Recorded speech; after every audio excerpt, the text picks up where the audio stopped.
ለቃቃሚ ደሃ ጥቁር ጉንዳን ከያዘ አይለቅም፣ ከለቀቀም እሾኩን እዛው ትቶ ነው የሚነቅ። ሰው ያለ ምክንያት ደሃ አይሆንም ብራዘር። ሰው ያለ ምክንያት ደሃ አይሆንም እነግርሃለሁ። ሁላችንም ራቁታችን የመጣን ሰው ያለ ምክንያት ደሃ አይሆንም። የሆነ ጉዳይ አለ ወይ አመሉ ወይ አመሉ ነው ደሃ ያደረገው። ከዛ ሲቀጥል ስንፍን በርም ያልሆነ ጉዳይ ላይ ከፊት አለን። ማንም አይቀድመንም። ቶሞ ካለ መግባት ማንም አይቀድመንም። ቃተኛ ለመዞር ማንም አይቀድመንም። ከተማው ላይ መገኛ የመጣ ውሻ ይመስል ለመዞር ማንም አይቀድመንም። ከዛስ ህይወት ላይ ውራ፣ የቤት ኪራይ ላይ ውራ፣ ድህነት ላይ አንደኛ። አገልጋይ ዮናታን አክሊሉ በማህበራዊ ሚዲያው ላይ የተናገረው ያልተጠበቀው ንግግር በርካቶችን አስቆጥቷል። አንድ ግለሰብ ታዲያ ይህንን የዮናታን አክሊሉን ንግግር አስመልክቶ እንዲህ ስለም መልእክት አስተላልፎታል። ይህን ምስል ያገኘሁት በቀላሉ ከማርሴል ፐብሊክ ፔጅ ነው። ምስሉ በቪዲዮ የተለቀቀ ሲሆን በጉባኤ ላይ ስድብ በትምህርት መልክ ተሰናድቶ በግልጽ የተለቀቀ ነው። የማርሴሉ ፕሬዝዳንት ዮኒም ድሃን ጥርግርግ አድርጎ በመስደብ ጉባኤን አሜን የማሰኘት ብቃቱ በስኬት አሳይቷል። ድህነት ድሃን የሰደበበት ግልጽ ትምህርት ወይም የአእምሮ ድሃ የገንዘብ ድሃ ላይ ሲያላግጥ ጥርት ብሎ የታየበት ጉባኤ። ሰው በዚህ ልክ ሌላውን ሊሰድብ ትምህርት አዘጋጅቶ በሺህ የሚቆጠር ህዝብን ይጠራል። ተደብቆ ይሰራ የነበረ የሐሰት መንፈስ የመገለጥ ዘመን መጣለኝ ብሎ በዓል ያዘጋጀ ነው የሚመስለው። ወዳጆቼ የጥፋት እርኩሰት በተቀደሰው ስፍራ ላይ በኩራት ቆሞ ስታይ እንዲህ ነው። ድህነት በእርግጥ ጠላት ነው። ድሃ ግን ሰብአዊ ፍጡር ነው። ሁልጊዜ ድሃዎች ይኖራሉ። ክርስቲያናዊ እውነታው ያለው ሀብታም ለሌላው ድሃ እያካፈለ የሰው ልጅ ጠላት ድህነትን በጋራ መፋለም ነው። ለእንደ ዮኒ አይነት ሰዎች ይህ እውነት ጅልነት ነው። ያኔ የሩቅ ድሮ በማይባል የቅርብ ድሮ አርሲ ነገሌ ከተማ ጎበዟ የአማርኛ መምህርት የዮኒ እናት እግሯን ታመመች። ህመሟ በአስተማሪ ደሞዝ ታክሞ የሚድን አይነት ባለመሆኑ የበርካቶች እገዛ አስፈለጋት። እናም ከመምህራን እስከ ተማሪ ድረስ ከ10 ሳንቲም እስከ 10 ብር አዋጡላት። መቼም ማንም ጤናማ አይምሮ ያለው ሰው ይህን ሁኔታ እንደ ለቃቃምነት አይቆጥረውም። ይህን ድሃን ተጋግዞ የማገዝ ማህበራዊ መስተጋብርን እንደ ለቃቃምነት የሚቆጥር የአይምሮ ድህነት ያጠቃው ሰነፍ ሰው ብቻ ነው።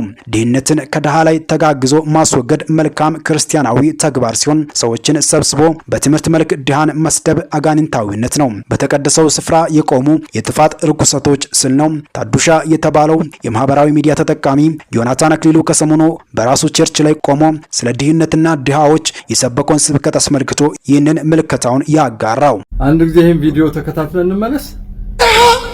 ጥቁር ጉንዳን ከያዘ አይለቅም፣ ከለቀቀም እሾኩን እዛው ትቶ ነው የሚነቅ። ሰው ያለ ምክንያት ደሃ አይሆንም ብራዘር። ሰው ያለ ምክንያት ደሃ አይሆንም እነግርሃለሁ። ሁላችንም ራቁታችን የመጣን ሰው ያለ ምክንያት ደሃ አይሆንም። የሆነ ጉዳይ አለ ወይ አመሉ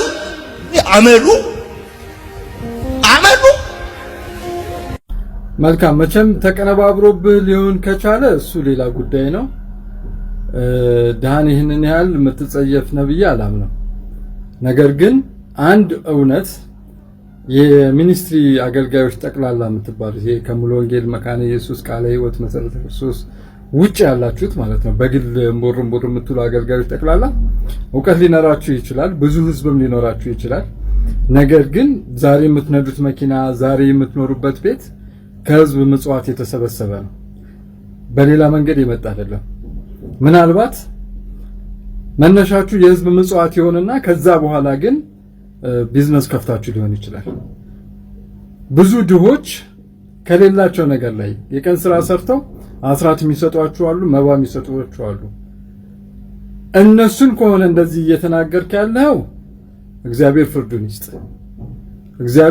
ፍርዱን ይስጥ። ኤዲት ተደርጎብህ የተለቀቀ ከሆነ ግን እንደዛም ሊሆን ከቻለ አንድ ጉዳይ ነው። እኔ በጣም ያዘንኩበት ቪዲዮ ነው። ማዘሬ ፕሮቴስታንት ነች። በቸርች ነው ያደግኩት። ቅድምም ነገር ያለው ሎንጌል ቸርች ነው ያደግኩት። ከዛ ዘፈኖች ሰራለው ምናምን ፕሮቴስታንት ሆኜ ነው ማለት ዘፈኖች ሰራለው ምናምን ሊፕሲንግ ሰራለው ምናምን ራሴም ዘፍናለሁ። ያ እንግዲህ ልክ አይደለም። ሶ ላይቭ ላይ መንፈሳዊ ወንድሞችን አገኘውና መጠያየቅ ጀመርኩኝ። ላይቭ ላይ ስተያየቅ ምናምን በቃ የኦርቶዶክስ አስተማሪዎች ናቸው። ትክክለኛነቱ አመዘነብኝ። እኔ ማቀው የኦርቶዶክስ ስርዓት አለ ከፈጣሪ ከእግዚአብሔር በላይ ማርያምን መላእክትን እንደሚመለክ እኔ ማቀው። ግን ያ እንዳልሆነ ስማር እንዴ ኦርቶዶክስ ጋር እኮ ልክ ነው ብዬ ኦርቶዶክስ መዝሙር መስራት ጀመርኩ። ኦርቶዶክስ ወንድሞች ኢቭን የልደቴ ቀን ያከበርኩት ቤተክርስቲያን ነው የካው ሚካኤል እዛ ነው ያከበርነው። ከዛ ምን ተፈጠረ? በመሃል አንድ ዘፈን ሊፕሲንግ ሰራው። በዚህ ማለት የሃይማኖት ትምህርቶች ላይ አንድ ሊፕሲንግ ሰራ። አብዛኛው ኮሜንት ምን ሆነ? ኦርቶዶክስ የሆነው ለዘፈን እንዲመቸው ነው።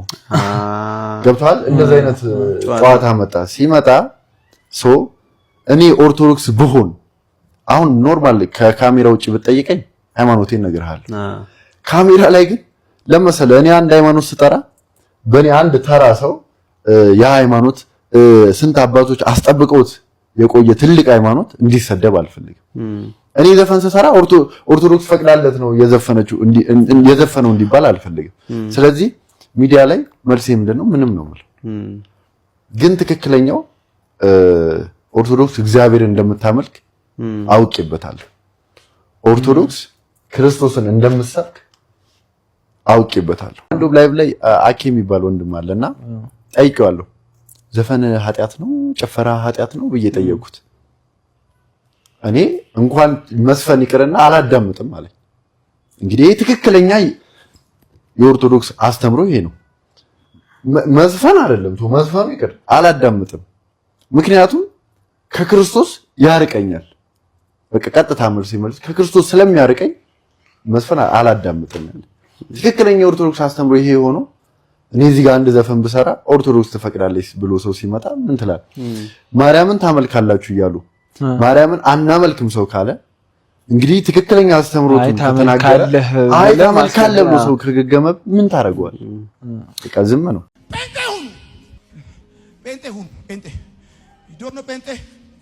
ጴንጤ ሁኑ። ኢየሱስ ጌታ። ጴንጤ ሁኑ። እኔ መክራችኋለሁ፣ ጴንጤ ሁኑ። ለዚህ ነው በየቦታው ጴንጤ እንደሆንኩኝ ስናገር ግን ጴንጤ ምንድነው? መቼም ጴንጤ ሃይማኖት ነው አትሉንም። ሃይማኖት አያድንም አይደለም የምትሉት። እኛንም ደግሞ ሃይማኖተኞች አይደለም የምትሉን። ጴንጤነት ምንድነው? ጴንጤ መሆን በራሱ ትርጉሙ ምንድነው? ይሄ መጀመሪያ መልስ ያስፈልገዋል ማለት ደግሞ ለመሆን ካሰብን የትኛውን ጴንጤ ነው የምንሆነው? ጥምቀት ያድናል አያድንም የሚለውን ነው? የጌታ እራት የሚቀበለውን የማይቀበለውን ነው? የነቢያትን ህብረት የሚቃወመው ነው? ነቢያቶችን የሚቀበሉትን ነው? ሴት አገልጋዮችን የሚቃወሙትን ነው? ገስታውስ እየተከራዩ የሚጸልዩትን ጴንጤዎች ነው የምንሆነው? ወይስ ደግሞ ሶፍት እያበሉ አክታ እየተፉ ጫማ እያስላሱ ጴንጤ የሚያደርጉት ጋር ነው የምንሆነው? እናንተ ራሳችሁ 99,000 ጴንጤ ናችሁ። የትኛው ህብረት ላይ ነው የምንቆመው? ስንት ጴንጤ ነው ያለው?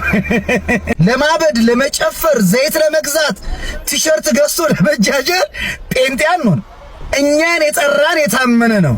ጻድቅና እውነተኛ ጌታ የሆነው ኢየሱስ ክርስቶስ ነው የጠራን። ከዚህ ጥሪ ውጪ ሌላ ጥሪ አናስተናግድም። መጽሐፍ እንዲህ ይላል፣ በመንገድ ላይ ቆሙ፣ ተመልከቱ፣ የቀደመችውን መንገድ ጠይቁ፣ መልካሚቷን መንገድ ወዴት እንደሆነች እወቁ፣ በእርሷም ላይ ሂዱ፣ ለነፍሳችሁ እረፍት ታገኛላችሁ። ትንቢተ ኤርምያስ ምዕራፍ 6 ቁጥር 16 ላይ ይሄንን ድንቅና ልዩ የሆነ የነቢያትን ህብረት የሐዋርያትን አንድነት ጥለን ወዴት ነው የምንሄደው? ከቅዱሳን ህብረት ወዴት ነው ገንጥላችሁ የምትጠሩን? ይህ እኛ ያለንበት ህብረት እነ ቅዱስ ጳውሎስ የተጋደሉላት ሃይማኖት፣ እነ ዲያቆን እስጢፋኖስ በድንጋይ የተወገሩላትን ሃይማኖት፣ ሰማዕታት በደማቸው ያጸኗትን እችን ቅድስት እምነት ትተን ወዴት ነው የምንሄደው? ለዚህ ነው ሐዋርያው ቅዱስ ጳውሎስ በወንጌል ለወለደው ለልጁ ለጢሞቴዎስ ሁለተኛ ጢሞቴዎስ ምዕራፍ 4 ቁጥር 7 ላይ እንዲህ አለው፣ መልካሙን ገድል ተጋድያለሁ፣ ሩጫዬንም ጨርሻለሁ፣ ሃይማኖቴንም ጠብቄያለሁ፣ ወደፊት የጽድቅ አክሊል ተዘጋጅቶልኛል። መልካሙን ገድል እየተጋደልን ሃይማኖታችንን ጠብቀን የጌታን አማናዊ ሥጋ እየበላን የጌታችንን አማናዊ ደም እየጠጣን እየተጋደልን የምንጠብቀው የቅዱስ ጳውሎስ ሃይማኖት ነው ያለን። ይሄን ሃይማኖት እንጠብቀዋለን። ቅዱሳን ወደ ጻድቃን ወደ ሰማዕታት ህብረት ስለምንነጠቅ ይሄን ስፍራ ለቀን አንሄድም። እኛ በሃይማኖታችን በቤተ ክርስቲያናችን ሆነን የሚመጣውን ጌታ እንጠብቃለን እንጂ ወደ ጴንጤ አንመጣም። የዛሬ 4 ዓመት አካባቢ ያጋጠመኝ ነው ዛሬ የምነግራችሁ። አንድ ኢትዮጵያ የሚኖር አገልጋይ ለምን ኡበርቴንጅል ጋር አልፎ አትሄጂም? ትምህርቶቹ ጥሩ ናቸው አለኝ። ማን ነው ኡበርቴንጅል? አላወቅኩትም። ከዛ የቤተ ክርስቲያኑን ስም ሰጠኝ። ጉግል ሳረገው እንዳጋጣሚ ሩቅ አልነበረም። በቃ እሺ እሄዳለሁ ብዬው አንድ ቀን እሑድ ጠዋት ሄድኩ ማለት ነው። ስንገባ ከበር ላይ አሸሮቹ ተቀምጠው ቦታ የሚያስይዙት ልክ እኛ ሀገር እንዳለው የሐሰት ትምህርት አስተማሪ ሄኖክ አዳራሽ ነው። ጥሩ የለበሱትን ዝንጥ ያሉትን ቆንጆ ካፖርት የለበሱትን በግራና በቀኝ ካለው የፊተኛው ወንበር አስቀመጡ። ፓርትነርሺፕ ወይም ደግሞ የሱ የገንዘብ ምንጭ ሆኑትን ከሱ ኋላ መሐለኛው ወንበር ላይ ነው የሚያስቀምጡት። እንደዛ ከተቀመጠን በኋላ የፕሮግራሙ መሪ ተነሳ ማለት ነው። ወደ 20-30 ደቂቃ የሚሆን የሰበከው ኡበርት ኤንጅልና እሱ እዚህ ጋር ባይሰበስበን ኖሮ እኛ እዚህ አንገኝም ነበር። ለነብያችን ኡበርት ኤንጅል ምስጋና ይሁንውና እሱ እዚህ ጋር ባያመጣ ኖሮ እኛ እዚህ ጋር አንገኝም ነበር። እስኪ አሁን ሜጀር በሉ። ሜጀር ልክ እሱ እንደጨረሰ ፓስተር ተብያዋን ጋበዛት። መጣች። ስሙን ራሱ ለመጥራት የወሰደባት ዳገትና ቁልቁለት አለው። ሜጀር ጀነራል ሲኢኦ ምናምን ከዛ ፕሮፌት ኡበርት ኤንጅል እሱ እዚህ ጋር ባይሰበስበን ኖሮ እኛ እዚህ አንገኝም ነበር። ምስጋና ይግባውና ለፓፓ ምናምን ስትል ቆይታ እሱን ብቻ ስትሰብክ ለደቂቃ ኢየሱስ የሚል ነገር ከአፏ ሳይወጣ ሄዳ ቁጭ አለች። ፕሮግራም መሪው ተመልሶ ተነሳና አሁን ደግሞ መዝሙር የምንልበት ነው ብሎ የሆነ ቻንቲንግ ነገር በስክሪኑ መጣ። እዛ የተሰበሰቡት ሰዎች ያውቁታል፣ ያው ደጋግመው ስለሚሄዱ ማለት ነው። እኩል ይሉ ነበር ግጥሙን እስከታች ድረስ።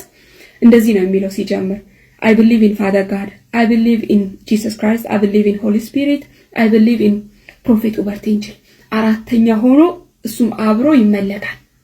ያው ኡበርት ኤንጅል ማለት ሚካኤል ተካ መንፈሳዊ አባት የሚለው ማለት ነው። የዛሬ 4 እና 5 ዓመት አካባቢ እሱን ለማግኘት የማይገባበት ያልቆፈረው ጉድጓድ አልነበረም። በዛም በዚህም ብሎ እንደምንም ተዋወቀውና በአንድ ቀን መገናኘት መንፈሳዊ አባቴ መንፈሳዊ ልጄ ተባብሎ ቁጭ አሉ። በአንድ ቀን መገናኘት መንፈሳዊ አባቱ ሆነ ቀብቶት ነው የሆነ ከጥንቆላው ዓለም ቀብቶታል። ከቀባ በኋላ ነው መንፈሳዊ ልጅ የሆነው። ምን ማድረግ ይቻላል? ከዛም ይሄ ሁሉ ነገር ተብሎ ሲያበቃ ዜና መቅረብ ጀመረ ማለት ነው። ዜና ስፒሪት ኤምባሲ ቤተክርስቲያን ተብሎ ዜናው መቅረብ ጀመረ። ሙሉ ዜናውን ስለ እዚህ ወንበዴ ጠንቋይ ኡበርት ኤንጅል ነው ማለት ነው። ኡበርት ኤንጅል ማንቸስተር እና አርሰናል ገጥመው ማንቸስተር 3-2 ያሸንፋል ባሉት መሰረት ማንቸስተር 3-2 አሸንፎ ትንቢታቸው ተፈጸመ። ነብይ ኡበርት ኤንጅል ቻይና ውስጥ በረዶ ያዘለ ዝናብ ይዘንባል ብለው ከባድ የሆነ በረዶ ያዘለ ዝናብ ዘንቦ ትንቢታቸው ተፈጸመ። ካናዳ ውስጥ እሳት ይነሳል ባሉት መሰረት እሳት ተነሳ። እንደዚህ ያደረጉ ሙሉን ታሪክ ዜናው ሰውየው ስላደረገው ታሪክ ነው። ከዛ ይሄ ነገር ተብሎ ሲያበቃ መዝሙር ተጀመረ። መዝሙሩ በጠቅላላ እሱ ነው የጻፈው። ስለ ኤንጅል ነው የሚያወራው። መልአኬ በዚህ ጋር ሄዶ መልአኬ አስደስቶኝ መልአኬ ይሄንን አቅርቦልኝ መልአኬ በዚህ ጋር ወጥቶ መልአኬ በዛ ጋር ወርዶ ኢየሱስ የሚል አንዱ መዝሙር ላይ ነው ድንገት የሰማሁት። ይሄ መዝሙር ካለቀ በኋላ ሰውየው መጣ። ከዛ ከሰውየው ከመጣ በኋላ እስኪ ምስክርነት ያላችሁ ተባለ። በምስክርነታቸው መጀመሪያ ቀድሞ ለአሸሮቹ እየተናገሩ በዛ ጋር ሄደው ያጎነበሱ ጫማው ላይ እየሰገዱ ጫማውን ሲልሱ ሲሰግዱለት ተው ስግደት ለኔ አይገባም አይደለም የሚለው የነበረው በኩራት ነበረ። ተንቀባሮ አጎንብሶ ነው የሚያያቸው የነበረው ማለት ነው። ይሰግዱለታል፣ ምስክርነቱን ይሰጣሉ። ምስክርነቱን ሲሰጡ ጌታ ኢየሱስ ይሄንን አደረገልኝ፣ እግዚአብሔር ይሄንን በህይወቴ ላይ ፈጸመ በጨረሻ ይሉ። ኡበርት ኤንጅል ይሄንን አደረገልኝ፣ ኡበርት ኤንጅል ጸለየልኝና ተፈወስኩ፣ ኡበርት ኤንጅል ጸልዮልኝ ይሄንን ቤት አገኘው፣ ቁልፍ አገኘው። እንደዚህ ነበር የሚሉት የነበረው። በምንም አይነት እዚህ ጋር እንደዚህ አይባልም አይልም። ተንቀባሮ ነው ሲያዳምጥ የነበረው። ከዛ እሱን እንዳለቀ ትምህርት ጀመረ። ይጮሃል፣ ረጅም ሰዓት ሲጮህ ቆየ። ከዛ ከጨረሰ በኋላ በመሃል እየገባ ትንቢት ማምጣት ጀመረ። ትንቢት የሚያመጣላቸው ሰዎችን ቦታ ቀጥ ብሎ ነው የሚሄደው። ምክንያቱም አሳይን የተደረጉ ለዚህ ድራማ የተቀመጡ ሰዎችን ስለሚያውቅ እየገባ ትንቢት አመጣ። ከዛ በየትንቢቱ መሃል የላጩንና ምናምኑን አይኑን ምናምን የጠረገበትን ያንን ቆሻሻ ሶፍት እየወሰደ ይሰጣቸዋል። ለመውደቅና ለመንፈራገጥ ሬዲ የሆኑ ስለሆኑ ገና ሶፍቱን አምጥቶ ሲያስታቅፋቸው በቃ የተንፈራፈሩ ይወድቃሉ፣ ወንበር ይሰብራሉ። ከዛ ሶፍቱን ለመቀበል በቃ ልመና የሚለምኑ የሱን ላጭ በዚህ ሁኔታ ማለት ነው። ሊያልቅ ሲል መጨረሻ ላይ መዝሙር ሲዘመር ስለ ገንዘብ የሚዘመር መዝሙር ራሱ የገጠመው ነውና አይ ስሜል ማኒ የሆነ ገንዘብ ያሸተኛል፣ ገንዘብ አሸታለሁ እንደዚህ ነገር የሚል መዝሙር እና እንዳጋጣሚ አንድ እንግሊዛዊ ነበረች አጠገቤ የተቀመጠችው ከሆነች ህንድ ጋር መጣ። አብዛኛው የቤተክርስቲያኑ አባል ጥቁር ነው፣ ላይቤሪያዊ ናይጄሪያዊ ነው የሞላው። አልፎ አልፎ እንደዚህ አይነት ሰዎች ይገኛሉ። እና ግራ ገባት እና ይቅርታ አለችኝና ወደ ጆሮ ተጠግታ ይሄ ነገር ትክክል ነው እንዴ አለችኝ። ነው በጨራሽ ትክክል አይደለም፣ እኔ ራሱ ሰው ነው እዚህ እንድመጣ አድርጎኝ የመጣሁትና ደግመሽ አትምጪ አልኳት። ግራ ገባት። ምክንያቱም ነጮች ቸርች የሚታወቀው ኢየሱስን ማምለክ ነው። ኢየሱስ ክርስቶስና ማራናታ፣ ኢየሱስ እንወድሃለን፣ መንፈስን ተጠማን፣ ህልውናህን መገኘትህን እንፈልገዋለን፣ ሆሊ ሆሊ ሆሊ የሚያውቁት ይሄንን ነው። እሷ የምታውቀው ወንጌል፣ እዚህ ጋር የሚሰበከው ገንዘብ። ግራ ገባት። የሚሆነው ነገር ሁሉ እዚህ ጋር ያለው ሁሉ ስህተት ነው አልኳት። አይ እሷ ልጅ አመጣችኝ ምናምን አለች። ደግመሽ አትምጪ ሌላ ቤተክርስቲያን ሂጂ አልኳት። ወይ ደግሞ ቤተክርስቲያን ካለሽ እዛው ተመልሰሽ እኔም አልመጣም አልኳት። በዚህ ሁኔታ አለቀ። ከዛ ስለ መባ ያላችሁ ተባለ።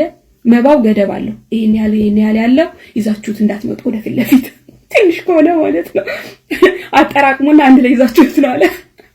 ለምሳሌ 5 ብር ከሆነ የምትሰጡት 5ቱን አንድ ላይ 100 ብር ሲሞላ ወይ ደግሞ እንደ ከዛ በላይ ሲሆን ይዛችሁ ትመጣላችሁ እንጂ ለ5 ብር እዛ ጋር ይዛችሁ ሄዳችሁ ነው። ከዛ ከፊት የሆኑ ሰዎችን አምጥቶ ከፊት ላይ ደረደረና ሜዳሊያ እየሰጠ ነበር። በአጋጣሚ የሆነ ፕሮግራም ነበር መጨረሻ ላይ አካባቢ ሜዳሊያውን እየሰጠ በመሃል ምን ይል ነበር? ሜዳሊያ የሚሰጣቸው የነበሩት ብዙ ገንዘብ ለቤተክርስቲያኑ ያስገቡ 400 ፓውንድ 400,000 ፓውንድ 500,000 ፓውንድ 200,000 ፓውንድ የሰጡት በደረጃ ዋንጫና ሜዳሊያ ይደረግላቸው ነበር። እና ምን ይል ነበር? እዚህ ጋር መጥቶ ማንንም እንደፈለገ መጥቶ እዚህ ጋር ይሄ ሜዳሊያ እንደሚወስድ እንዳይመስላችሁ። ይሄ ሜዳሊያ ለማግኘት ከፈለጋችሁ ስጡ፣ ሰጥተው ነው እዚህ ጋር ሜዳሊያውን የሚያገኙት እያለ እየጮኸ ሜዳሊያውን እያደረገላቸው ህፃናት ይደንሱ ነበር። ወጥተው በጣም በቃ ምንም መንፈሳዊ ያልሆነ ዳንስ ህፃናቶችን አስደነሱ። በዚህ መሃል በጣም ጅጅ ስላለኝ ፕሮግራሙ ሳያልቅ ያወጥቼ ሄድኩ ማለት ነው። አሁን የኛ ሀገሩን ዘፍኔ እየተከተለ ያለው ይችን ነው እየተከተለ ያለው። አሁን እየሄደበት አሁን ዜና ማስነበብ ጀምሯል። ያው እንደዚህ ያደረገ ክራይስት አርሚ በዚህ ጋር ወጣ፣ ነብይ ዘፍኔ ጩፋ እንደዚህ ያደረገ በዚህ ጋር ወጣ፣ በዚህ ወረደ። አሁን ይችን ነው ሊያስደርግ እየጀመረ ያለው። ያው ቀስ እያላችሁ ደግሞ ጫማው ላይ እየወደቃችሁ ዘፍኔ ይቺ ትቀራለች። ጫማ ላይ እየወረዱ ይስገዱልን። ያው ባለፈውም ማይኩን አሰጣጥ ስታስተምር ነበር እንዴት አድርገው ወደ እግር ጫማ ወርደው መላስ እንዳለባቸውና ላንተ መስገድ እንዳለባቸው እሷንም ጨምረህ አስተምራቸው። እቺ ነች የቀረች።